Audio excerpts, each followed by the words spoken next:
Content based ಮೂವೀಸ್ಗಳು ತುಂಬ ಇಷ್ಟಪಡ್ತಾ ಇದ್ದಾರೆ ಜನ, ನಾನು ನೋಡ್ತಾ ಇರೋ ಪ್ರಕಾರ. ಸೊ ಆ ವಿಚಾರದಲ್ಲಿ ಇದು content, it's beautiful content. Cinema ಮೇಕಿಂಗನ್ನು ಭಾಳ ಅದ್ಭುತವಾಗಿ ಮಾಡಿದ್ದಾರೆ.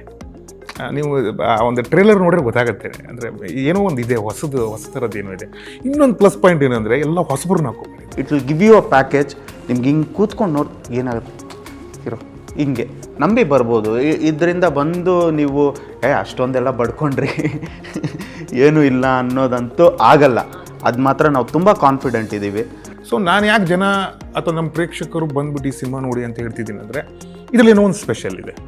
ಏನು ಸ್ಪೆಷಲ್ ಅನ್ನೋದು ಸಿನಿಮಾ ನೋಡಿ ಅಂತ ಹೇಳ್ತೇನೆ. ನಮ್ಮ ಕನ್ನಡ ಪ್ರೇಕ್ಷಕರದ್ದು ಪ್ಲಸ್ ಪಾಯಿಂಟ್ ಏನು ಅಂದರೆ, ಸಿನಿಮಾ ಚೆನ್ನಾಗಿದ್ದರೆ ಅದು ಯಾರು ಮಾಡಿದ್ರು ನೋಡ್ತಾರೆ. ಸಿನಿಮಾ ಚೆನ್ನಾಗಿಲ್ಲ ಅಂದರೆ ಯಾರು ಮಾಡಿದ್ರು ನೋಡ್ತಿಲ್ಲ. ಹಾಯ್ ಹಲೋ ಎಲ್ರಿಗೂ ನಮಸ್ಕಾರ. ನೀವು ನೋಡ್ತಾ ಇದ್ದೀರಾ ವಿಶ್ವವಾಣಿ ಸ್ಪೆಷಲ್. ನಾನು ವೈದೇಹಿ ಬಾಟಿ. ಸೊ ಅವನಿರಬೇಕಿತ್ತು ಈ ಒಂದು ಮೂವಿ ಟೀಮ್ನ ನಾವು ಇವತ್ತು ಮಾತಾಡಿಸ್ತಾ ಇದ್ದೀವಿ. ಜೂನ್ 27ಗೆ ಮೂವಿ ರಿಲೀಸ್ ಆಗ್ತಾ ಇದೆ. ಇದೇ ಮೂವಿಲಿ ಪಾರ್ಟ್ ಮಾಡಿದಂತಹ ಇವರಿಬ್ರದ್ದು ಸ್ವಲ್ಪ ಡಿಫ್ರೆಂಟ್ ಕ್ಯಾರೆಕ್ಟರ್ ಅಂತಲೇ ಹೇಳ್ಬೋದು. ಸೊ ಅವರಿಬ್ಬರನ್ನೂ ಕೂಡ ಪರಿಚಯ ಮಾಡಿಸ್ಕೊಡ್ತೀನಿ. ಒಬ್ಬರು ಜಯಸಿಂಹ, ಈ ಮೂವಿಯಿಂದ ಅವರು ಜಯಸಿಂಹ ಅಂತ ಪರಿಚಯ ಆಗ್ತಾ ಇದ್ದಾರೆ ಎಲ್ಲರಿಗೂ.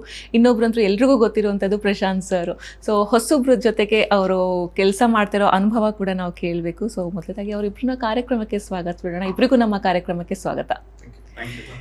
ಸೊ ಫಸ್ಟ್ ಸರ್ ನಿಮ್ಮಿಂದ ಸ್ಟಾರ್ಟ್ ಮಾಡಿಬಿಡೋಣ. ಸೊ ನಿಮ್ಮನ್ನು ನೋಡಿದ್ದೀವಿ ನಾವು ಮುಂಚೆನೂ ಕೂಡ ಕಾಮಿಡಿಯಲ್ಲಿ ಎಷ್ಟು ಎಂಟರ್ಟೈನ್ ಮಾಡಿದ್ದೀರಾ ಅಂತ. ಈ ಮೂವಿಲಿ ನಾವು ಇನ್ನೂ ಎಷ್ಟು ಎಕ್ಸ್ಪೆಕ್ಟ್ ಮಾಡ್ಬೋದು ನಿಮ್ಮಿಂದ, ಆ ಕಾಮಿಡಿ, ಆ ಹ್ಯೂಮರ್ನೆಲ್ಲ? ಅಂದರೆ ಈ ಸಿನಿಮಾದಲ್ಲಿ ಕಾಮಿಡಿ ಅನ್ನೋಕ್ಕಿಂತ ಈ ಪಾತ್ರವೇ ಸ್ವಲ್ಪ ವಿಶೇಷವಾದ ಪಾತ್ರ. ಅಂದರೆ ಈ ಆ್ಯಕ್ಚುಲಿ ನಾನು ರಂಗಭೂಮಿಯಿಂದ ಬಂದಿದ್ದರಿಂದ ನನಗೆ ಈ ಪಾತ್ರ ಭಾಳ ವಿಶೇಷವಾದ. ಯಾಕಂದರೆ ಈ ಬೀದಿ ನಾಟಕಗಳು, ಕಂಪ್ನಿ ನಾಟಕಗಳು, ಆ ಥರದ ಒಂದು ಕ್ಯಾರೆಕ್ಟರ್ನ ಡೈರೆಕ್ಟರ್ ಡಿಸೈನ್ ಮಾಡಿದ್ದಾರೆ. ಸೊ ನನಗೆ ಭಾಳ ಸ್ಪೆಷಲ್ಲು. ಯಾಕಂದರೆ ತುಂಬ ಜನರಿಗೆ ಈ ಬೀದಿ ನಾಟಕಗಳು ಇದು ಗೊತ್ತಿಲ್ಲ. ಅಂದರೆ ಅದು ಈಗ ಕಡಿಮೆನೂ ಆಗಿದೆ. ಇವಾಗ ಕಡಿಮೆ ಆಗಿರೋದ್ರಿಂದ ಅದ್ರ ಬಗ್ಗೆ ಮಾಹಿತಿ ಗೊತ್ತಿತ್ತು, ಇವಾಗಿನ ಜನಗಳಿಗೆ ಗೊತ್ತಿಲ್ಲ. ಮತ್ತೆ ಮುಂಚಿನ ಸಿನಿಮಾಗಳಲ್ಲಿ ಸ್ವಲ್ಪ ಜಾಸ್ತಿ ಬಂದಿರೋದು ಈ ಥರದ್ದೆಲ್ಲ. ಇತ್ತೀಚೆಗೆ ನಂಗೆ ಡೈರೆಕ್ಟರ್ ಈ ಥರದ ಒಂದು ಕ್ಯಾರೆಕ್ಟರ್ನ ಡಿಸೈನ್ ಮಾಡಿದ್ದಾರೆ ಅಂದಾಗಲೇ ಖುಷಿ ಆಯಿತು. ಯಾಕಂದ್ರೆ ಒಂದು ಸಿನಿಮಾದಲ್ಲಿ ಒಬ್ಬ ಥಿಯೇಟ್ರ್ ಅವರಿಗೆ ಅದು ಭಾಳ ಇಷ್ಟ ಆಗುತ್ತೆ, ಅದರ ಒಂದು ಪ್ಲೇ ಮಾಡಲಿಕ್ಕೆ. ಸೊ ನನಗೆ ಭಾಳ ಖುಷಿ ಇದೆ. ಹೊಸ ತಂಡ ಆದರೂ ಈ ಥರದೊಂದು ಥಾಟ್ ಇಟ್ಕೊಂಡು ಬಂದಿದ್ರಲ್ಲ, ಅದು ನನಗೆ ಭಾಳ ಖುಷಿ. ಸರ್, ಇವಾಗ ಒಂದು ಕಂಫರ್ಟ್ ಝೋನಿಂದ ಹೊರಗಡೆ ಬಂದು ವರ್ಕ್ ಮಾಡಬೇಕು ಅಂತಂದರೆ ಅದ್ರಲ್ಲಿ ಚಾಲೆಂಜಸ್ಸು ಇರುತ್ತೆ, ಮತ್ತು ನಿಮ್ಮನ್ನು ನೀವು ಪ್ರೂವ್ ಮಾಡ್ಕೊಳ್ಳೋದಕ್ಕೆ ಇನ್ನೊಂದು ವೇ ಸಿಕ್ಕಂಗಾಗುತ್ತೆ. ಸೊ ನಿಮ್ಮನ್ನು ನಾವು ಕಾಮಿಡಿ ಜಾನರಲ್ಲಿ ನೋಡಿರೋದ್ರಿಂದ ಇದೊಂದು ಸ್ವಲ್ಪ ನೀವು ಹೇಳ್ತಾ ಇದ್ರೆ ಇದು ಸ್ವಲ್ಪ ಡಿಫ್ರೆಂಟ್ ಆಗಿದೆ ಅಂತಂದ್ರೆ, ನಮಗೆ ಟ್ರೇಲರಲ್ಲಿ ಜಾಸ್ತಿ ಸಿಕ್ಕಿಲ್ಲ ನಿಮ್ಮದು, ಮುಂದೆ ಒಂದು ಝಲಕ್ ಸಿಕ್ಕಿದೆ ಅಷ್ಟೇ. ಅದು ಬುಡ್ಬುಡ್ಕೇನೋ ಇಟ್ಕೊಂಡು ನೀವು ಬರ್ತೀರಾ. ಸೊ ನಿಮ್ಮ ಪಾತ್ರದ ಬಗ್ಗೆ ಇನ್ನೊಂದು ಸ್ವಲ್ಪ ನಮಗೆ ಬ್ರೀಫಾಗಿ ಹೇಳೋದಾದ್ರೆ ಅಂದರೆ? ಅಲ್ಲ, ಅಂದರೆ ಈ ಪಾತ್ರ ಹೇಳಿದ್ನಲ್ಲ ನಾನೀಗ, ಇದು ನಾಟಕಗಳು ಈ ಬೇಸ್ಡ್ ಇರುವಂಥದ್ದು, ಇದ್ರ ಮೇಲೆ ಇರುವಂಥ ಒಂದು ಕ್ಯಾರೆಕ್ಟರ್. ಇದು ಸಿನಿಮಾದಲ್ಲಿರುವ ಪಾತ್ರಗಳಿಗೆ ಹೇಗೆ ಕನೆಕ್ಟ್ ಆಗುತ್ತೆ ಅನ್ನೋದನ್ನ ಡೈರೆಕ್ಟರ್. ಸೊ ಇದ್ರ ಜೊತೆ ಒಂದು ಸಾಂಗ್ ಇದೆ. ನನಗೆ ಸಾಂಗಿಗೆ ಬಂದಿದ್ದು ನಾನು, ಅದರಿಂದ ಒಂದು 4 ಸೀನ್ ಎಕ್ಸ್ಟ್ರಾ ಆಗಿದೆ ಅನ್ಸುತ್ತೆ ಅಲ್ವಾ ಅಜಯ್? ಹೌದು ಸರ್. ಸೊ ಹಂಗಾಗಿಬಿಟ್ಟು ನನಗೆ ಭಾಳ ವಿಶೇಷವಾಗಿದೆ. ಆಮೇಲೆ ಇದನ್ನ ಜಾಸ್ತಿ ಬಿಡಿಸಿ ಹೇಳಕ್ಕೆ ಆಗದಿದ್ದು ಕತೆ ಇದು. ಆದ್ರೆ ಇದನ್ನ ಅಷ್ಟು ಬಿಡಿಸಿ ಹೇಳಕ್ಕಾಗಲ್ಲ, ಯಾಕಂದ್ರೆ ಎಲ್ಲರ ಜೊತೆಗೂ ಕನೆಕ್ಟ್ ಆಗತ್ತೆ ಇದು ಕ್ಯಾರೆಕ್ಟ್ರು. ಆದ್ರೆ ಮೇನ್ ಇದ್ರದ್ದು ತಳ ಏನು ಅಂದ್ರೆ ಈ ಥರ ನಾಟಕದ ಒಬ್ಬ ಕಲಾವಿದ್ರದ್ದು. ಮ್ಯಾಮ್, ಮೇನ್ ಆಗಿ ಸರ್ ಪಾತ್ರ ಏನಕ್ಕೆ ಬಿಡ್ಸಕ್ಕಾಗಲ್ಲ ಅಂತ ಹೇಳಿದ್ರೆ, ನಮ್ ಸ್ಕ್ರೀನ್ ಪ್ಲೇ ಹೋಗ್ತಿರೋದೇ ನಾನ್ ಲೀನಿಯರ್ ಆಗಿ ಮ್ಯಾಮ್. ಸ್ಟ್ರೈಟ್ ಒಂದಾಯ್ತು, ಅದ್ರ ನೆಕ್ಸ್ಟ್ ಈ ಸೀನ್ ಲೀನಿಯರ್ ಆಗಿ ಹೋಗ್ತಾ ಇಲ್ಲ. ನಾನ್ ಲೀನಿಯರ್ ಆಗಿ ಹೋಗೋದ್ರಿಂದಾನೇ ಸರ್ ಪಾತ್ರನ ಬಿಡಿಸಿ ಹೇಳಕ್ಕಾಗಲ್ಲ. ಆಮೇಲೆ ಎಲ್ಲೆಲ್ಲಿ ಸಿಗುತ್ತೆ, ಎಲ್ಲೆಲ್ಲಿ ಆಗತ್ತೆ ಅಂತ ಗೊತ್ತಾಗಲ್ಲ ಅದು. ಎಲ್ಲಾ ಕಡೆ ಪ್ಲೇಸ್ಮೆಂಟ್ ಆಗ್ತಾ ಇರುತ್ತೆ, ಓವರ್ ಆಲ್ ಸಿನಿಮಾದಲ್ಲಿ ಇರುತ್ತೆ ಅದು. ಇವರು ಇನ್ನೊಂದು ಕ್ಯಾರೆಕ್ಟರ್ ಜೊತೆ ಹೇಗೆ ಕನೆಕ್ಟ್ ಆಗ್ತಾರೆ ಅನ್ನೋದನ್ನ ನಾವು ಹೇಳ್ಬಿಟ್ರೆ ಅದು ತುಂಬಾ ಮಿಸ್ ಗೊತ್ತಾಗ್ಬಿಡುತ್ತೆ ಅಂತ. ಲಿಂಕ್ ಗೊತ್ತಾಗ್ಬಿಡುತ್ತೆ. ಆಮೇಲೆ ಇವರ ಹಾಡು ಬರೋದು ಬಹಳ ಇಂಪಾರ್ಟೆಂಟ್ ಸ್ಟೇಜ್ ಅಲ್ಲಿ ಬರುತ್ತೆ ಅಂತ ಏನಾದ್ರು ಸಿಗುತ್ತಾ ಸರ್? ಅದ್ರಲ್ಲಿದೆ. ಬಟ್ ಅದ್ರ ಕನೆಕ್ಷನ್ ಹೇಗಾಗತ್ತೆ ಅನ್ನೋದನ್ನ ನೋಡೋದಕ್ಕೆ ನೀವು ಈ ಮೂವಿನ ಸ್ಟಾರ್ಟಿಂಗ್ ಇಂದ ಫಾಲೋ ಮಾಡ್ಕೊಂಡು ಬಂದ್ರೇನೆ ಇವ್ರ ಹಾಡು ಕನೆಕ್ಟ್ ಆಗೋದು. ಸೊ ಹಾಗಾಗಿ ಸರ್ ಪಾತ್ರ ಸ್ವಲ್ಪ ಹೇಳೋದು ಬಹಳ ಹೇಳೋದು ಕಷ್ಟ. ನಮ್ದೆಲ್ಲ ಹೇಳ್ಬಿಡ್ಬೋದು ನಾವ್ ಇದ್ ಮಾಡ್ತಾ ಇದೀವಿ ಅನ್ನೋದು. ಸರ್ ಪಾತ್ರ ಹೇಳಕ್ ಕಷ್ಟ. ನಿಮ್ ಪಾತ್ರ ನೀವು ಇವಾಗ ಎದುರುಗಡೆ ನೋಡೋದಕ್ಕೂ ನಾವು ಟ್ರೇಲರ್ ಅಲ್ಲಿ ನೋಡೋದಕ್ಕೂ ತುಂಬಾನೇ ಡಿಫ್ರೆಂಟ್ ಅನ್ಸುತ್ತೆ. ಇಲ್ಲಿ ಎಷ್ಟು ತುಂಬಾ ಸಟಲ್ಡ್ ಆಗಿ ತುಂಬಾ ಸೈಲೆಂಟ್ ಆಗಿ ಕೂತಿರೋ ಅದೇ ನಾವು ಟ್ರೇಲರ್ ಅಲ್ಲಿ ನೋಡಿದ ತಕ್ಷಣ ಅದ್ರದ್ದು ಬೇರೆ ತರ ವರ್ಷನ್ ನಾವು ನೋಡ್ತೀವಿ. ಸೊ ಜಯಸಿಂಹ ಅನ್ನೋದು ಈ ಮೂವಿಯಿಂದ ನೀವು ನಿಮ್ಮ ಹೆಸರನ್ನ ಚೇಂಜ್ ಮಾಡ್ಕೊಳ್ತಾ ಇರೋದು, ಸೊ ಹೆಂಗೆ ಕನೆಕ್ಟ್ ಆಗತ್ತೆ ಅಂತ ಅದು ಡೈರೆಕ್ಟರ್ ಸರ್ ಥಾಟೆ ಮ್ಯಾಮ್. ಇದ್ರ ನಮ್ಮ ಹೆಸರು ಸ್ವಲ್ಪ ಪಂಚ್ ಇಲ್ಲ, ಪವರ್ ಇಲ್ಲ, ಒಂದ್ ಸ್ವಲ್ಪ ಪವರ್ ಆಗಿರೋದು ನೀವು ಏನಾನ ಇಟ್ಕೊಳ್ಳಿ ಅಂತ ಹೇಳಿದಾಗ ಸೊ ನಾನು ಥಾಟ್ ಮಾಡಿದೆ. ಹಾಗಾಗಿ ಹೆಸರನ್ನ ಹೆಸರಲ್ಲಿ ಏನಿದೆ ಮ್ಯಾಮ್, ಹೆಸರಲ್ಲಿ ಏನು ಇಲ್ಲ, ನಾವೇನ್ ಮಾಡ್ತೀವಿ ಅನ್ನೋದನ್ನ ಅದು ಗುರುತಿಸ್ಕೊಬೇಕು ಅನ್ನೋದು. ಹೆಸರು ಒಂದು ಐಡೆಂಟಿಟಿ ಅಷ್ಟೇ. ಓಕೆ ಸರ್, ನಿಮ್ಮ ಒಂದು ಪಾತ್ರದ ಬಗ್ಗೆ ನಮಗೆ ಅನ್ಸಿರೋದ್ ಮಟ್ಟಿಗೆ ಇಬ್ರು ಅಂದ್ರೆ ಹೀರೋ ಹೀರೋಯಿನ್ಗೆ ಕನೆಕ್ಟೆಡ್ ಆಗಿರುವಂತಹ ಒಂದು ಪಾತ್ರ ಅಂತ ನಾನು ಅನ್ಕೊಂಡೆ ಅದು ನೋಡಿದ್ಮೇಲೆ, ಟ್ರೈಲರ್ ನೋಡಿದ್ಮೇಲೆ. ಅದಾದ್ಮೇಲೆ ನಿಮ್ಮ ಒಂದು ಎಲೆ ಅಡಿಕೆ ತಿನ್ನೋದೊಂದು ಅದೊಂದು ಸ್ವಲ್ಪ ಬೇರೆ ಡಿಫ್ರೆಂಟ್ ಆಗಿ. ಸೊ ಯೂಶಲಿ ನಾವೇನ್ ಮಾಡ್ತೀವಿ, ನಾವು ಎಲ್ಲಿ ನೋಡ್ತೀವಿ ಅಂತಂದ್ರೆ ಉತ್ತರ ಕರ್ನಾಟಕದಲ್ಲಿ ಈ ತರ ಎಲೆ ಅಡಿಕೆ ತಿನ್ಕೊಂಡು ಮಾತಾಡೋದು, ಅದ್ ನುಂಗಕ್ಕೂ ಆಗದೆ ಮಾತಾಡಕ್ಕೂ ಆಗದೆ ಒದ್ದಾಡ್ತಾ ಇರ್ತಾರೆ. ಸೊ ಆ ತರದ ಒಂದಿಷ್ಟು ಎಲಿಮೆಂಟ್ಸ್ ನನ್ಗೆ ನಿಮ್ಮ ಒಂದು ಪಾರ್ಟಲ್ಲಿ ಕಾಣಿಸ್ತು. ಸೊ ಹೆಂಗೆ ನಿಮಗ್ ಬಂತು, ನೀವ್ ಹೆಂಗ್ ಇದನ್ನ ಒಪ್ಕೊಂಡ್ರಿ, ಇದ್ರ ಮೇಲೆ ಯಾವ ತರ ನೀವು ವರ್ಕ್ ಮಾಡಿದ್ರಿ? ಮ್ಯಾಮ್ ನಾ ಥಿಯೇಟರ್ ಮಾಡಿದ್ದೀನಿ ಮ್ಯಾಮ್. ಸಿದ್ದಿ ಸರ್ ಜೊತೆನೂ ನಾನು ಒಂದು ಪಾರ್ಟ್ ಅಲ್ಲಿ ನಾನು ಸಿದ್ದಿ ಸರ್ ಜೊತೆ ವರ್ಕು ಮಾಡಿದ್ದೆ. ಥಿಯೇಟರ್ ಮಾಡಿರೋದ್ರಿಂದ ನಮ್ಗೆ ಬೇಸಿಕಲಿ ಸಿದ್ದಿ ಸರ್ ಗೊತ್ತಿರುತ್ತೆ, ನಮ್ ಕ್ಯಾರೆಕ್ಟರ್ಸ್ ಮಾಡೋದಕ್ಕೆ ನಮ್ಗೆ ಇಷ್ಟ ಮ್ಯಾಮ್. ಈಗ ನೀವು ಟ್ರೈಲರ್ ನೋಡಿದಾಗ ನಾನು ಹೀಗಿರೋದು ಹೀಗೆ, ಬಟ್ ನಮ್ಗೆ ಒಂದು ಆಕ್ಟ್ ಕೊಟ್ಟಾಗ, ಒಂದು ಕ್ಯಾರೆಕ್ಟರ್ ಕೊಟ್ಟಾಗ ನಾನಿರೋದನ್ನ ತೋರಿಸ್ಕೊಳ್ಳೋದ್ರಲ್ಲಿ ಏನು ಅರ್ಥ ಇಲ್ಲ, ಆ ಕ್ಯಾರೆಕ್ಟರ್ ಮಾಡ್ಬೇಕು. ಸೊ ಅದಕ್ಕಾಗೆ ಆ ಎಲೆ ಅಡಿಕೆದಾಗಿರ್ಬೋದು, ನಾನು ಮಾತಾಡುವ ರೀತಿ ಆಗಿರ್ಬೋದು, ಅದೇ ನಮ್ ಜಾಬ್ ಆಸ್ ಅನ್ ಆಕ್ಟರ್. ನಮ್ ಕೆಲ್ಸನೇ ಅದು.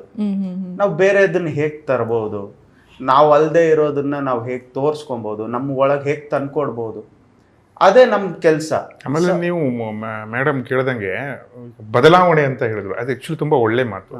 ಯಾಕಂದ್ರೆ ನೀವು ಸ್ಕ್ರೀನ್ ಅಲ್ಲೂ ಒಂದೇ ತರ, ಇಲ್ಲೂ ಒಂದೇ ತರ ನೋಡ್ಬಿಟ್ರೆ ನಿಮ್ಗೆ ಆ ಬದಲಾವಣೆ ಗೊತ್ತಾಗೋದಿಲ್ಲ ನಮ್ಗೆ. ಆಮೇಲೆ ಅದೇ ವರ್ಕ್ ನಾಳೆ ದಿವಸ ಸಿಗತ್ತೋ ಸಿಗಲ್ವೋ ಸೆಕೆಂಡ್ರಿ, ಬಟ್ ಇನ್ನೊಂದು ಕ್ಯಾರೆಕ್ಟರ್ ಸಿಕ್ತಾಗ ಯಾರು ಅದ್ರ ಜೊತೆ ರಿಲೇಟ್ ಮಾಡಬಾರ್ದು. ದಟ್ ಈಸ್ ವೆರಿ ಇಂಪಾರ್ಟೆಂಟ್ ನಮ್ಗೆ. ಥಿಯೇಟರ್ ಇಂದ ಬಂದವ್ರಿಗೆ ಅದೊಂದು ಇವಾಗ ಒಂದ್ ಮಾಡ್ದಂದ್ರೆ ಅದೇ ಜಾನರು ಅದೇ ತರ ಪಾತ್ರ ಇನ್ನೊಂದ್ ಬರೆದ್ರೆ ನಮ್ಗೆ ಅದು ಇಷ್ಟ ಇಲ್ಲ. ನಾವು ಕಲ್ತಿರೋದು ಅದೇ ನಮ್ಮ ಮ್ಯಾನರಿಸಮ್ಸ್. ನೀವ್ ಹೇಳ್ದಂಗೆ ಈಗ ನಾನು ಬಿಸ್ನೆಸ್ ಆಕ್ಟಿವಿಟಿ ಏನ್ ಮಾಡ್ತಾ ಇರ್ಬೋದು, ಇದ್ರಲ್ಲಿ ನಾನು ಎಲೆ ಅಡಿಕೆ ಹಾಕೋತೀನಿ, ನಾನು ಮಾತಾಡೋ ರೀತಿ ಚೇಂಜ್ ಮಾಡ್ಕೊಂತೀನಿ ಅಲ್ವಾ. ಅದು ಒಂದೊಂದು ಮ್ಯಾನರಿಸಮ್ಸ್. ಬೇರೆ ಕ್ಯಾರೆಕ್ಟರ್ ಬಂದಾಗ ನಾನು ಬೇರೆ ತರ ಮಾಡ್ಕೊಂತೀನಿ. ಸೊ ಹಾಗಾಗಿ ವರ್ಕ್ ಆಗಿದೆ ಮ್ಯಾಮ್. ಆಮೇಲೆ ಹೀರೋಯಿನ್ ನೀವು ಹೇಳಿದಾಗ ಬೇಸಿಕಲಿ ನಾನು ಅವ್ರಿಗೆ ಕೆಲಸ ಕೊಟ್ಟಿರ್ತೀನಿ. ಸೊ ಹಾಗಾಗಿ ಅವ್ರ ಜೊತೆ ಪೋರ್ಷನ್ಸ್ ಇದೆ. ಸರ್ ಜೊತೆ ಪೋರ್ಷನ್ಸ್ ನಂದು ಇಲ್ಲ. ಈಗಿದೆ ಸ್ಕ್ರೀನ್ ಅಲ್ಲಿ ಇಲ್ಲ, ಬಟ್ ಶೂಟ್ ಮಾಡೋವಾಗಂತೂ ನಮ್ ಪೋರ್ಷನ್ಸ್ ಹೆವಿ ತುಂಬಾ ಇತ್ತು. ಸೊ ಇವಾಗ ಏನಾಗತ್ತೆ ಅಂದ್ರೆ ರಂಗಭೂಮಿ ಕಲಾವಿದ್ರು ಇವಾಗ ಅದೇನೇ ಕೆಲಸ ಮಾಡ್ತಾ ಇದ್ರಿ, ಅವರು ನಿಮ್ಮ ಜೊತೆ ಕೆಲಸ ಮಾಡ್ತಾ ಇಲ್ಲ ಅಂದ್ರೂ ಕೂಡ ಅವ್ರ ಒಟ್ಟಿಗೆ ಬಂದ್ರು ಅಂದ್ರೆ ಕನೆಕ್ಟ್ ಆಗ್ಬಿಡ್ತಾರೆ. ಅದು ನಮಗೆ ಅವ್ರ ಜೊತೆ ಕೆಲಸ ಮಾಡ್ಬೇಕು ಅಂತಾನೆ ಇರೋದಿಲ್ಲ, ನಾವು ಆಟೋಮೆಟಿಕ್ ಆಗಿ ಕನೆಕ್ಟ್ ಆಗ್ಬಿಡ್ತೀವಿ. ಸೊ ಇದು ಒಂದು ವಿಶೇಷತೆ ರಂಗಭೂಮಿ ಕಲಾವಿದ್ರದ್ದು. ಇದೆಲ್ಲ ಎಲಿಮೆಂಟ್ಸ್ ನಿಮ್ಮ ಒಂದು ಸಿನಿ ಜರ್ನಿಯಲ್ಲಿ, ನಿಮ್ಮ ಒಂದು ಕೆರಿಯರ್ ಅಲ್ಲಿ ತುಂಬಾನೇ ಒಂದು ಪ್ಲಸ್ ಪಾಯಿಂಟ್ ಆಗತ್ತಾ ಅಂತ? ಖಂಡಿತ ಆಗತ್ ಮ್ಯಾಮ್. ಏನಕ್ಕಂತ ನಾನು ಹೇಳ್ತೀನಂದ್ರೆ, ಆ ರಂಗಭೂಮಿ ಮಾಡೋವಾಗ, ಥಿಯೇಟರ್ ಮಾಡೋವಾಗ ನಾವೆಷ್ಟು ರೂಪಿಸ್ಕೊಂಡಿರ್ತೀವಿ, ನಮ್ಗೆ ಏನು ಗೊತ್ತಿಲ್ಲ ಅನ್ನೋದು ನಮ್ಗೆ ಅರ್ಥ ಆಗೋಗಿರತ್ತೆ. ಅದ್ ಸರ್ಗೂ ಆಗಿರತ್ತೆ. ಕಿರಣ್ ಸರ್ ನಮ್ ಜೊತೆ, ಮತ್ತೆ ಅವರು ಮತ್ತೆ ಸರ್ ಕಾಂಬಿನೇಷನ್. ಸೊ ಥಿಯೇಟರ್ ಮಾಡಿರೋರ್ಗೆ ಅವ್ರು ರುಬ್ಬಿಸ್ಕೊಂಡಿರೋ ದಿನಗಳೆಲ್ಲ ನೆನಪಾಗತ್ತೆ ಮ್ಯಾಮ್. ನಾವು ಸ್ಟಾರ್ಟಿಂಗ್ ಹೋದಾಗ ನನ್ಗೆಲ್ಲ ಬರತ್ತಂತ ಹೋಗಿರ್ತೀವಿ, ಅಲ್ಲಿ ಹೋಗಿ ನಮ್ ಡೈರೆಕ್ಟರ್ಸ್ ಎಲ್ಲ ರುಬ್ಬದ್ಮೇಲೆ ನಮ್ಗೆ ಗೊತ್ತಾತ್ ನಮ್ಗೇನು ಗೊತ್ತಿಲ್ಲ ಅನ್ನೋದು. ಸೊ ಆ ನಿಟ್ಟಿನಲ್ಲಿ ನಾವು ಕನೆಕ್ಟ್ ಆಗಕ್ಕೆ ಈಸಿ. ಸೊ ನಾನು ಏನ್ ಹೇಳ್ತಾ ಇದ್ದೀನಿ ಸರ್ಗೆ, ಸರ್ ಈಸಿ ಇತ್ತು ಅಂತಾರೆ. ಸರ್ ಏನ ಹೇಳ್ತಾರೆ, ನಮ್ಗೆ ಈಸಿ ಕನೆಕ್ಟ್ ಆಗತ್ತೆ. ಬೇಸಿಕ್ ಪ್ಲಾಟ್ಫಾರ್ಮ್ ಅಲ್ಲಿ ನಾವು ವರ್ಕ್ ಮಾಡಿಲ್ಲ ಅಂದ್ರೆ ಮೇಲೆ ಕೆಳಗೆ ನೀವ್ ಹೇಳ್ತಿರೋದು ನಂಗೆ ಅರ್ಥ ಆಗಲ್ಲ, ನಾನು ಹೇಳ್ತಿರೋದು ನಿಮ್ಗೆ ಅರ್ಥ ಆಗಲ್ಲ, ಆ ಸಿಚುವೇಶನ್ ಅಲ್ಲಿ ಆಗತ್ತೆ. ಬಟ್ ರುಬ್ಬಿಸ್ಕೊಂಡು ಎಲ್ಲಾರು ಝೀರೋ ಇಂದ ಸ್ಟಾರ್ಟ್ ಮಾಡಿರ್ತಾರಲ್ಲ, ಅವ್ರಿಗೆ ಗೊತ್ತಾಗತ್ತೆ ಎಲ್ಲಿ ಹೇಗೆ ಕನೆಕ್ಟ್ ಆಗೋದು, ಈಗ ಏನ್ ಬೇಕಾಗಿದೆ ಅನ್ನೋದು ಗೊತ್ತಾಗುತ್ತೆ. ಸಿದೆ ಸರ್, ಈಗ ಒಂದಿಷ್ಟು ಎಕ್ಸ್ಪೀರಿಯನ್ಸ್ ಇದೆ ನಿಮಗೆ ಸಿನಿಮಾದಲ್ಲಿ, ಒಂದಿಷ್ಟು ರೋಲ್ಗಳು ಮಾಡಿರೋ ಎಕ್ಸ್ಪೀರಿಯನ್ಸ್ ಇದೆ. ಸೊ ಆಬ್ವಿಯಸ್ಲಿ ಈ ಥರ ಒಂದು ಸ್ವಲ್ಪ ಗುರುತಿಸ್ಕೊಂಡಿರೋರು, ಫೇಮ್ ಬಂದಿರೋರು, ಒಂದು ಒಳ್ಳೆ ದೊಡ್ಡ ಸ್ಟಾರ್ ಕಾಸ್ಟ್ ಇರೋ ಮೂವಿಲಿ ಮಾಡಬೇಕು ಅಂತಂದು ಒಂದಿಷ್ಟು ಎಕ್ಸ್ಪೆಕ್ಟ್. ಆದರೆ ನೀವು ಹೊಸಬ್ರು ಮೂವಿ ಆದರೂ ಪರವಾಗಿಲ್ಲ, ಅವ್ರಿಗೊಂದು ಸಪೋರ್ಟಿವ್ ಆಗಿ ನಿಂತ್ಕೊಂಡಿರುವಂತಹ ಒಂದು ಕೆಲಸ ಕೂಡ ನೀವು ಮಾಡಿರೋದು. ಸೊ ಈ ಟೀಮಲ್ಲಿ ಕೆಲಸ ಮಾಡೋದು, ಇದಕ್ಕೆ ಹೆಂಗೆ ಒಪ್ಕೊಂಡ್ರೆ ನೀವು, ನಿಮ್ಮನ್ನು ಹೆಂಗೆ ಅಪ್ರೋಚ್ ಮಾಡಿದ್ರು? ನನಗೆ ಆ್ಯಕ್ಚುಲಿ ನಮ್ಮದೊಬ್ಬರು DOP ಇದ್ದರು, ಅವರು ನನಗೆ ಈ ಸಿನಿಮಾಗೆ ರೆಫರ್ ಮಾಡಿದ್ದು, ಅಶೋಕ್ ಅವರಿಗೆ. ಆಮೇಲೆ ಇನ್ನೊಂದೇನೆಂದರೆ, ಹೊಸ ತಂಡ ಅನ್ನೋಕ್ಕಿಂತ ನಾನು ಬಂದಾಗಲೂ ನಾನು ಹೊಸಬನೇ ಆಗಿದ್ದೆ. ಫಸ್ಟ್ ಬಂದಾಗ ನಾನು ಹೊಸಬನೇ ಆಗಿದ್ದೆ. ನನ್ನನ್ನು ಪ್ರೀತಿಯಿಂದ ರಿಸೀವ್ ಮಾಡಿದರು. ಆಮೇಲೆ ಮುಂಚೆ ನಾವು ಫಸ್ಟ್ ಬಂದಾಗ ನನಗೆ ಹೊಸ ತಂಡಗಳ ಜೊತೆ ನಾನು ಕೆಲಸ ಮಾಡಿದ್ದೆ. ಆಮೇಲೆ ಹೊಸ ತಂಡಗಳಲ್ಲಿ ಇನ್ನೊಂದು ಪ್ಲಸ್ ಪಾಯಿಂಟ್ ಏನಾಗುತ್ತೆ ಅಂದರೆ, ನಾನು ಒಬ್ಬ ನಟನಾಗಿ ಓಪನ್ ಆಗೋಕ್ಕೆ ನನಗೆ ತುಂಬ ಅವಕಾಶಗಳಿರುತ್ತೆ. ಅಂದರೆ ಬೇರೆ ಪಿಕ್ಚರಲ್ಲಿ ಅಥವಾ ದೊಡ್ಡ ಸ್ಟಾರ್ ಕಾಸ್ಟ್ ಆಗಲ್ಲ ಅಂತಲ್ಲ, ಬಟ್ ನಾನು ಇಲ್ಲಿ ಇನ್ನೂ ಸ್ವಲ್ಪ ವೈಡಾಗಿ ಓಪನ್ ಆಗ್ಬೋದು. ಸೊ ಅವರು ಹೊಸಬರಾಗೋದ್ರಿಂದ ನಾನು ಮತ್ತು ಇನ್ನೊಂದು ಪ್ಲಸ್ ಪಾಯಿಂಟ್ ಆಗೋದು ನಮಗೆ ಹೊಸಬ್ರ ಜೊತೆಗೆ ಕೆಲಸ ಮಾಡಿದಾಗ ನಾನು ಮತ್ತೇನು ಅಲ್ಲ ಅಂತ ಗೊತ್ತಾಗುತ್ತೆ. ಅಲ್ಲಿವರೆಗೆ ಹೋಗಿ ಇಲ್ಲ ಮತ್ತೆ ನಜ್ಜಿರೋ ಮತ್ತೆ ಇಲ್ಲಿ ಸ್ಟಾರ್ಟ್ ಮಾಡೋಣ ಅಂತ ಈ ಹೊಸ ಥಾಟ್ಸ್ಗಳೆಲ್ಲ ಓಪನ್ ಆಗುತ್ತೆ. ಈ ಹೊಸ ತಲೆಗಳು, ಹೊಸ ಥಾಟ್ಸ್ಗಳು ಓಪನ್ ಆಗುತ್ತೆ. ಅದು ಭಾಳ ಖುಷಿ ಆಗುತ್ತೆ. ನಾನು ಈಗಲೂ ಒಂದು 4-5 ಸಿನಿಮಾ ಮಾಡ್ತಾ ಇದ್ದೀನಿ, ಎಲ್ಲ ಆಲ್ಮೋಸ್ಟ್ ಹೊಸಬ್ರ ಜೊತೆಗೆ ಮಾಡ್ತಾ ಇದ್ದೀನಿ. ನಂಗೆ ಇಷ್ಟ ಆಗುತ್ತೆ ಹೊಸಬ್ರ ಜೊತೆ ಕೆಲಸ ಮಾಡೋಕ್ಕೆ. ಯಾಕಂದರೆ ಈಗಿನ ಟೆಕ್ನಾಲಜಿ ಆಗಲಿ ಅಥವಾ ಇಂಡಸ್ಟ್ರಿ ಆಗಲಿ ಸಿನಿಮಾಗಳಾಗಲಿ ತುಂಬ ಮೂವ್ ಮಾಡ್ತಾ ಇದೆ. ಅಂದರೆ ಹೊಸಬ್ರು ಬರ್ತಿದ್ದಾರೆ, ಅವ್ರ ಥಾಟ್ಸ್ಗಳೇನೋ ಬರ್ತಾ ಇದೆ, ಟೆಕ್ನಾಲಜಿ ಎಲ್ಲ ಏನೇನೋ ಆಗ್ತದೆ. ಅವ್ರ ಜೊತೆ ಕೆಲಸ ಮಾಡಿದ್ರೆ ನಾವೊಂದಿಷ್ಟು ಕಲ್ತ್ಕೋಬೋದು. ನನಗೊಂದಿಷ್ಟು ಗೊತ್ತಿಲ್ಲದೆ, ನಮಗಂತೂ ಝೀರೋ ಇದ್ದೀನಿ ನಾನು ಎಲ್ಲ ವಿಷಯದಲ್ಲೂ. ಸೊ ನಾನು ಹೊಸದವ್ರ ಜೊತೆ ಕೆಲಸ ಮಾಡಿದ್ರೆ ನಾನು ಕಲ್ತ್ಕೊಳ್ತೀನಿ. ಸೊ ನನಗದು ಭಾಳ ಇಷ್ಟ. ಓಕೆ. ಸೊ ಅವನಿರಬೇಕಿತ್ತು, ಅದೊಂದು ಟೈಟಲ್ಲೇ ಒಂಥರ ಡಿಫ್ರೆಂಟ್ ಆಗಿದೆ. ಬಿಕಾಸ್ ಒಂದು ಸಿನಿಮಾಗೆ ಈ ಥರ ಟೈಟಲ್ ಇಡ್ಬೋದಾ ಅಂತ ಕೂಡ ಯೋಚನೆ ಮಾಡೋಕ್ಕಾಗಲ್ಲ. ಅದು ನಮ್ಮ ಜೀವನದಲ್ಲಿ ಬಂದಿರತ್ತೆ. ಒಂದಿಷ್ಟು ಸಿಚುವೇಶನಲ್ಲಿ, ಈ ಸಿಚುವೇಶನಲ್ಲಿ ಅವನಿರಬೇಕಾಗಿತ್ತು, ಈ ಟೈಮಲ್ಲಿ ಅವನಿರಬೇಕಾಗಿತ್ತು, ಆ ಥರದ್ದು ನಾವು ಆಡು ಭಾಷೆಯಲ್ಲಿ ನಾವು ಮಾತಾಡ್ಕೊಳ್ತೀವಿ. ಬಟ್ ಅದನ್ನೇ ಸಿನಿಮಾ ಟೈಟಲ್ ಆಗಿ ಇಟ್ಟಿರೋದು, ಈ ಸಿನಿಮಾದಲ್ಲಿ ನೀವು ಆ್ಯಕ್ಟ್ ಮಾಡಿರೋದು ಎಷ್ಟು ಸ್ಪೆಷಲ್ ಆಗುತ್ತೆ, ಮತ್ತು ನಿಮ್ಮ ಕರಿಯರಲ್ಲಿ ಈ ಸಿನಿಮಾ ಎಷ್ಟರ ಮಟ್ಟಿಗೆ ಒಂದು ಪ್ಲಸ್ ಪಾಯಿಂಟ್ ಆಗುತ್ತೆ ಅಂತ ಅನ್ಸುತ್ತೆ? ಮ್ಯಾಮ್, ಕರಿಯರ್ ವೈಸ್ ನೋಡಿದ್ರೆ ಇದು ಸೆಕೆಂಡ್ ಮೂವಿನೇ. ಇದಕ್ಕಿಂತ ಮುಂಚೆ ನಿಮ್ಮ ವಸ್ತುಗಳಿಗೆ ನೀವೇ ಜವಾಬ್ದಾರರು ಮೂವಿ ಮಾಡಿದ್ದೆ. ಸೊ ನಾವು ಈಗ ತಾನೇ ಗ್ರೋ ಆಗ್ತಿರೋರಿಗೆ ಪ್ರತಿ ಒಂದು ಪ್ರಾಜೆಕ್ಟೂ it can make or break ಅಲ್ವಾ? ಸೊ ಆಲ್ರೆಡಿ ಎಸ್ಟಾಬ್ಲಿಷ್ ಆಗಿರೋರ್ದು ಹಾಗೇನೆ ಎವ್ರಿ ಪರ್ಸನ್ಸ್ ಮೇಡಮ್, ಯಾರನ್ನ ಆ್ಯಕ್ಟ್ ಮಾಡ್ತಾ ಇರ್ಬೋದು, ಡೈರೆಕ್ಟ್ ಮಾಡ್ತಾ ಇರ್ಬೋದು, ಬಿಲೀವ್ ಯು ಮೀ, ಪ್ರತಿಯೊಬ್ಬರೂ ಅವ್ರ ಪ್ರಾಜೆಕ್ಟ್ನ ಮೇಕ್ ಆರ್ ಬ್ರೇಕ್ ಅಂತಾನೆ ತೊಗೊತಾರೆ. ಸ್ವಲ್ಪ ಜಾಸ್ತಿ ಹೊಸೊಬ್ರಿಗೆ, ಯಾಕಂದರೆ ಹೊಸೊಬ್ರು ಇಮಿಡಿಯೇಟಾಗಿ ಪ್ರೂವ್ ಮಾಡ್ಕೊಂಡಿಲ್ಲ ಅಂದರೆ ತುಂಬ ಈಸಿ. ಸೊ ಆ ನಿಟ್ಟಿನಲ್ಲಿ ಈ ಮೂವಿ ಆಬ್ವಿಯಸ್ಲಿ ತುಂಬ ಪ್ರಾಮುಖ್ಯತೆ ಕೊಡುತ್ತೆ ma'am. But apart from that, ನಾನು ಹೇಳಬೇಕಾಗಿರೋದು ಸೀನಿಯರ್ ಆ್ಯಕ್ಟರ್ಸ್ ಜೊತೆ ವರ್ಕ್ ಮಾಡ್ತಿರೋದು. ಯಾಕಂದರೆ ಮತ್ತೆ ಆ ವಿಷಯ ಹೇಳ್ತಾ ಇದ್ದೀನಿ ಅಂತಲ್ಲ, ಬಟ್ ಥಿಯೇಟ್ರ್ ಮಾಡಿದವ್ರಿಗೆ ಇನ್ನೂ ತೊಗೊಬೇಕು ನಮ್ಗೆ ಸಾಲಲ್ಲ. ಅದು ಇನ್ನೂ ಕಲಿಯೋದಿದೆ. ಸಿದ್ದಿ ಸರ್ ಜೊತೆ ನಾವು ಸೆಟ್ಟಲ್ಲಿ ವರ್ಕ್ ಮಾಡಿದ್ದಲ್ಲಿ ನಾನು ಎಷ್ಟು ಕಲ್ತಿದ್ದೀನಿ ನನಗೆ ಗೊತ್ತಿದೆ. ಆ್ಯಂಡ್ ಅವ್ರ ದೊಡ್ಡ ಗುಣ ಅದು. He is already a star man. ಅವ್ರು ಆಲ್ರೆಡಿ ಗುರುತಿಸ್ಕೊಂಡಿರೋದು ಏನು ಇಲ್ಲ. ನಾವು ಏನು ಗೊತ್ತಾ, ಸೊ ಅದು ಅನಿಸುತ್ತೆ ಎಲ್ಲರಿಗೂ. ಬಟ್ ಆದರೆ ಏನು ಅಂದರೆ, ಈಗ ಶರ್ಮಾ ಅವ್ರು ಹೇಳ್ದಂಗೆ ಇವರು ಅಷ್ಟೇ. ನನಗೆ ಹೆಂಗೆ ಅರ್ಥ ಆಯಿತು ಅಂದರೆ, ಇವರಲ್ಲೂ ಕೆಲಸ ಮಾಡೋದು, ಅವಾಗ ಇವ್ರಿಗೆ ಅಷ್ಟು ಸೆನ್ಸಿಟಿವ್ ಆಗಿ ಮಾಡೋದು. ಸೊ ನಾವು ಕೆಲವೊಂದು ದೊಡ್ಡ ದೊಡ್ಡ ಸಿನಿಮಾಗಳಲ್ಲಿ ಇದು ಆಗಲ್ಲ, ಯಾಕಂದರೆ ಅಲ್ಲಿ ಬಜೆಟ್ ಚೆನ್ನಾಗಿರುತ್ತೆ, ಇಲ್ಲಿ ಬಜೆಟ್ ಕಡಿಮೆ. ಆ ಬಜೆಟಲ್ಲಿ ಮುಗಿಸ್ಬೇಕು, ಆ ಟೈಮಿಗೆ ಬರಬೇಕು. ಇವ್ರು ಓಡೋದು, ಇದು ಮಾಡೋದು. ಇವರು ಆ್ಯಕ್ಟ್ ಜೊತೆಗೆ ಸಿನಿಮಾಗೆ ಅಸೋಸಿಯೇಟ್ ಆಗಿ ವರ್ಕ್ ಮಾಡಿದ್ದಾರೆ. ಅದನ್ನು ಮಾಡಿದ್ದಾರೆ. ಸೊ ಅದು ರಂಗಭೂಮಿ ಅವರಿಗೆ ಆಗುತ್ತದು ಆ ಶಕ್ತಿ. ನೆನ್ನೆ ಕಿರಣ್ ಸರ್ ಜೊತೆ ಮಾತಾಡಿದಾಗ್ಲೂ ಆ ಶಕ್ತಿ ಅದೇ ಹೇಳಿದ್ರು. ಏನಕ್ಕೆ ಪಾಸಿಬಲ್ ಆಗತ್ತೆ ಅಂತ ಹೇಳಿದ್ರೆ, ಥಿಯೇಟರ್ ಒಂದು ರೂಪಿಸತ್ತಲ್ಲ, ಎಲ್ಲ ಕೆಲಸ ನಾವು, ಪ್ರತಿಯೊಂದು ಕೆಲಸನೂ, ಎಲ್ಲ ಕೆಲಸ ನಾವು ಮಾಡುವಾಗ ದಟ್ ಈಸ್ ಓಕೆ. ಬಟ್ ನಾನು ಹೇಳಕ್ ಬರ್ತಾ ಇರೋದು, ಅವ್ರಿಗೆ ನೆಸೆಸಿಟಿ ಇಲ್ಲ ಮ್ಯಾಮ್ ನಮ್ಮ ಬಗ್ಗೆ ಮಾತಾಡೋದು ಅಥವಾ, but that is his heart, ಅದವ್ರ ಗುಣ. ಅವರು ಹೊಸಬ್ರ ಜೊತೆ ಅಷ್ಟೇ ಮಿಂಗಲ್ ಆಗಿ, ಅಷ್ಟೇ ಕ್ಲೋಸ್ ಆಗಿ ಅವ್ರು ಮಾಡ್ತಾ ಇರೋದು, ದಟ್ ಈಸ್ ವೆರಿ ಸ್ಪೆಷಲ್. ಅವಾಗ ತಾನೇ ನೀವು ಅಸ್ಪೈರ್ ಮಾಡ್ತೀರ ನಾವು ಈ ತರ ಆಗ್ಬೇಕು. ಇವ್ರು ನಮ್ಗೆ ಹೇಗ್ ಕಂಫರ್ಟ್ ಫೀಲ್ ಮಾಡಿಸ್ತಾರೋ ನಾಳೆ ದಿವಸ ನಾವು ಹೇಳಿದಾಗ that is when you grow ಅಲ್ವಾ. ಸೊ ಅದು ನನಗೆ ಬಹಳ ಇಷ್ಟ ಆಗ್ತಾ ಇರೋದು ಅನ್ನೋದು ಹೇಳ್ಬೇಕು.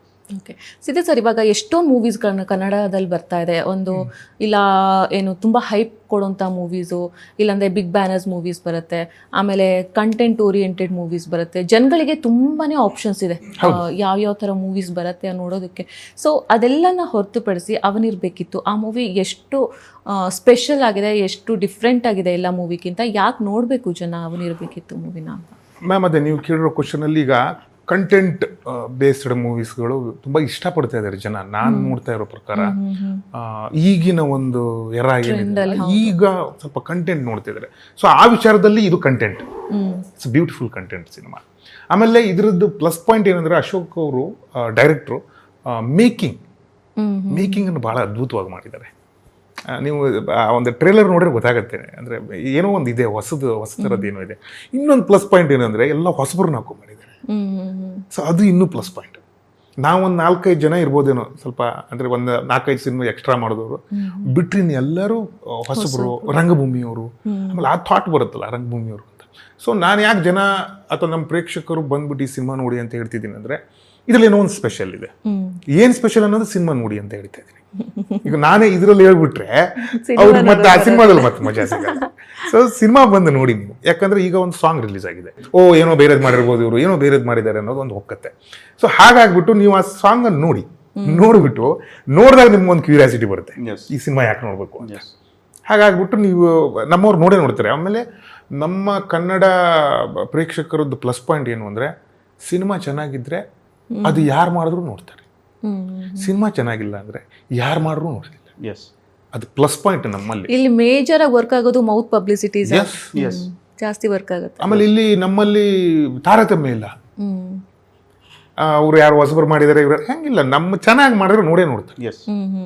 ಚೆನ್ನಾಗಿಲ್ಲ ಅಂದ್ರೆ ಯಾರು ಮಾಡಿದ್ರು ನೋಡಲ್ಲ. ಹಾಗಾದ್ರೆ ಕನ್ನಡ ಸಿನಿಮಾಗಳನ್ನ ನೋಡಕ್ಕೆ ಜನ ಬರೋದಿಲ್ಲ ಅನ್ನೋದನ್ನ ನೀವು ಒಪ್ಕೊಳ್ಳೋದಿಲ್ಲ? ಇಲ್ಲ, ಹಂಗಾಗಲ್ಲ. ಒಳ್ಳೊಳ್ಳೆ ಸಿನಿಮಾ ಬಂದಿದ್ದಲ್ಲ, ನೋಡ್ತಾ ಇದ್ದಾರೆ. ಈಗ ರೀಸೆಂಟಾಗಿ ರಿಲೀಸ್ ಆಗಿದೆ ಸುಮಾರು ಸಿನಿಮಾಗಳು, ಅವ್ನು ನೋಡ್ತಾ ಇದ್ದಾರಲ್ಲ, ಒಳ್ಳೆ ಕಂಟೆಂಟ್ ಕೊಟ್ಟರೆ ಸಿನಿಮಾ ನೋಡ್ತಾರೆ. ನಾವು ಪ್ರೇಕ್ಷಕರು ತುಂಬ ಬುದ್ಧಿವಂತರು.